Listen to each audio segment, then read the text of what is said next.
Ang Diyos hindi mo lang kasama kapag may breakthrough. At ang Diyos hindi mo lang kasama kapag may challenges. Kahit sa gitna ng mountaintop at valley low, nandun si Lord. Kasama mo ang Diyos pag na-promote ka. Kasama mo ang Diyos pag nawalan ka ng trabaho. Pero yung araw-araw kang pumapasok sa trabaho, kasama mo pa rin ang Panginoon. Hindi lang natin na-appreciate kasi yun ang ordinary. Marami sa atin nagsisimba para magpasalamat. Grabe ginawa ng Diyos. At marami ring nagsisimba para may matinding gawin ang Diyos. Pero minsan nakakalimutan nating ipagpasalamat yung araw-araw sinusustain niya tayo.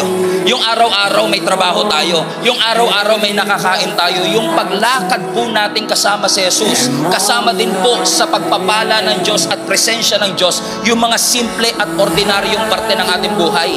Yung mga average and typical. Yung simpleng pagsikat ng araw kasama mo ang Panginoon. Yung simpleng paghinga mo every second kasama mo ang ating Panginoon.